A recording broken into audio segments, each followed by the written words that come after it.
Qual eram os objetivos nas diversas missões diferentes? O básico era o seguinte: primeiro, não era o meu objetivo, é o objetivo do sistema.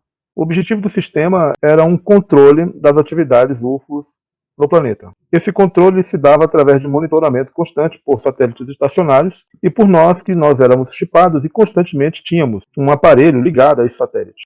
E ali a gente tinha a localização exata de onde estava ocorrendo alguma atividade ufológica ou de seres não humanos inteligentes, e que nós tínhamos que monitorar ou, se fosse o caso, até mesmo agir de forma coercitiva. Por mais que a maioria já saibam da existência desse ser, uma coisa é você saber, outra coisa é você ver. E pior ainda, além de ver, você sentir a força dessas entidades.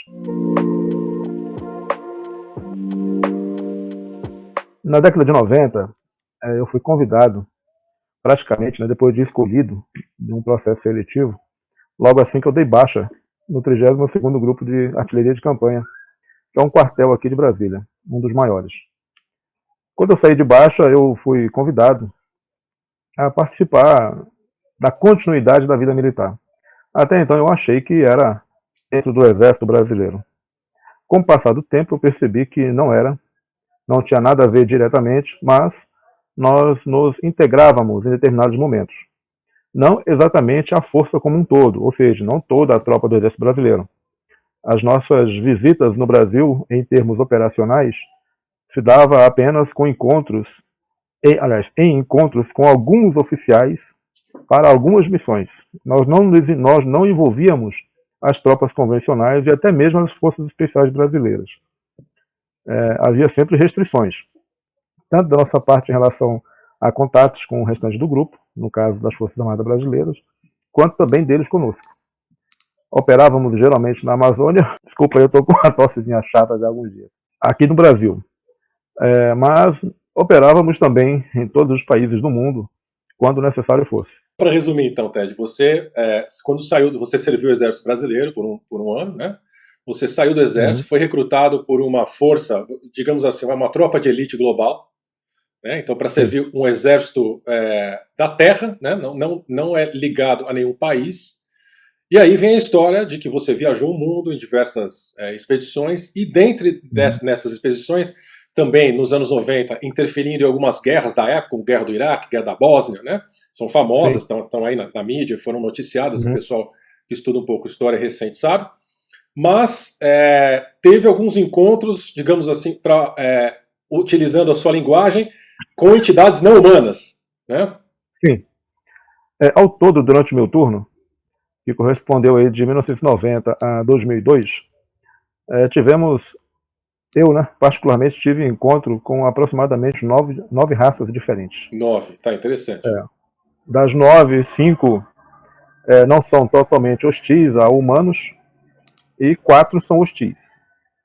Porém, todas dentro de um sistema diplomático de convivência que, não muito raro, havia embates.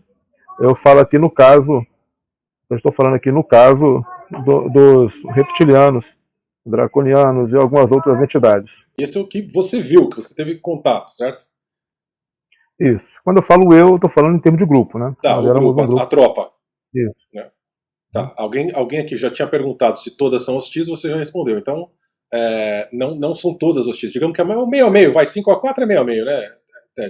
Eu vou deixar bem claro uma coisa. Quando eu falo hostis, é hostis 100%.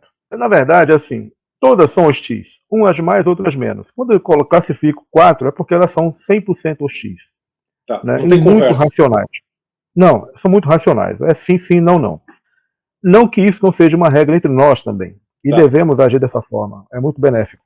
As outras raças, elas oscilam, acredito eu até hoje, entre a benevolência e o racionalismo nas operações, na convivência. Né?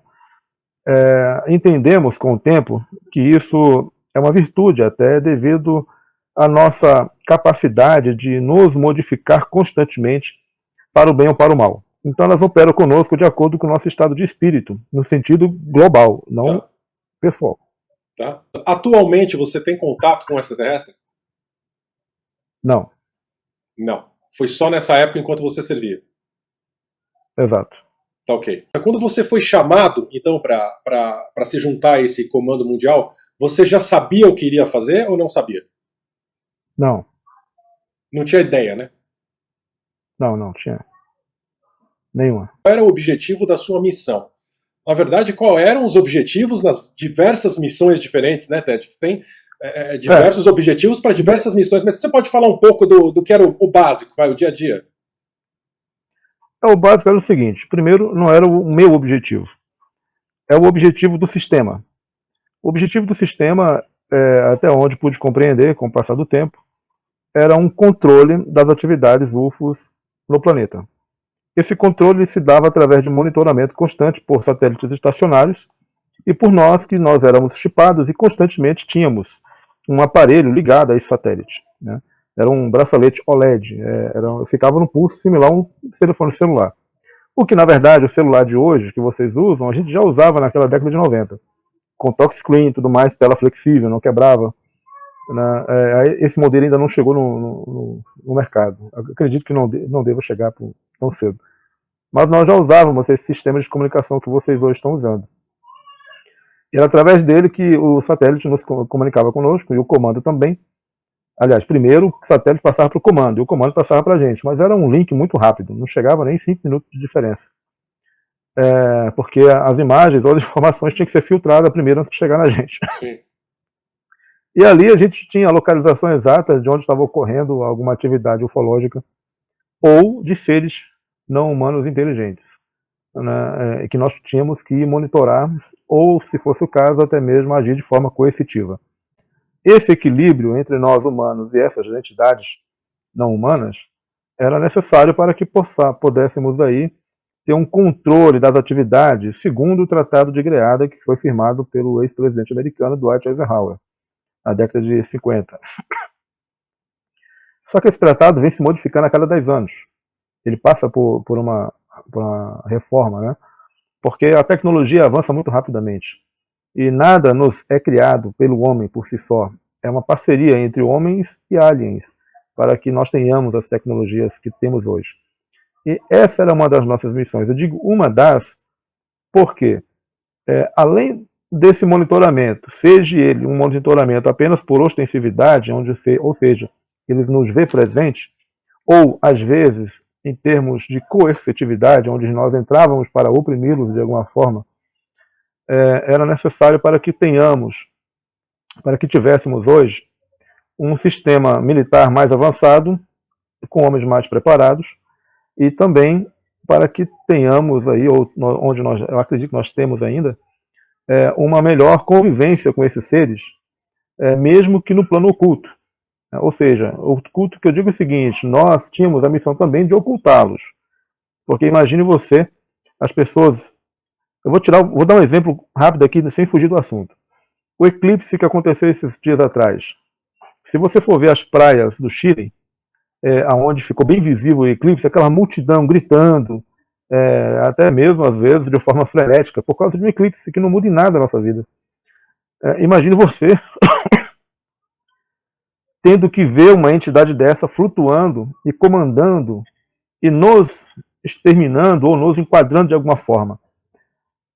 Até para nós, com tanta tecnologia que nós temos, por mais que a maioria já saibam da existência desse ser, uma coisa é você saber, outra coisa é você ver.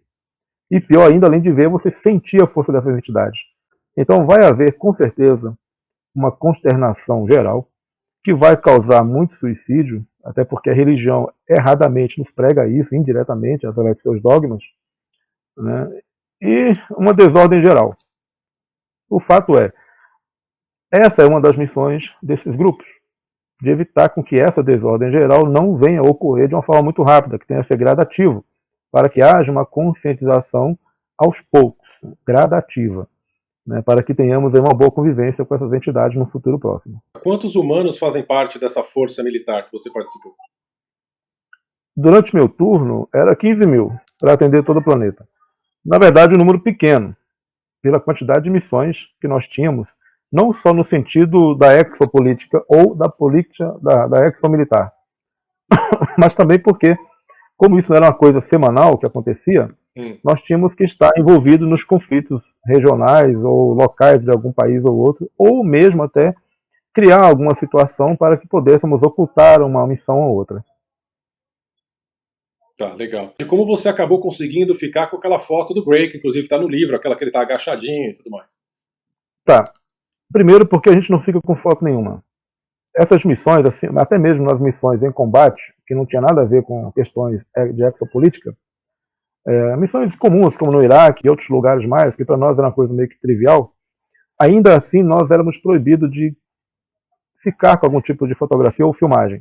Apesar de que no nosso uniforme tinha câmeras de alta qualidade, de alta resolução, tanto no capacete quanto no fuzil.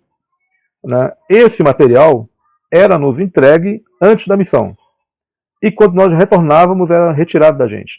Então, as pouquíssimas fotos que eu tenho, na verdade, foram enviadas para mim posteriormente, depois que eu saí de lá. Alguém foi lá, tirou e conseguiu passar e me enviar. E rapidamente eu joguei na internet também, até para evitar algum problema de rastreação. Naqueles dias, para rastrear era um pouco mais difícil. Essa foto aí já tem mais de quase 20 anos que já está rodando na internet. Ela não é de hoje, não.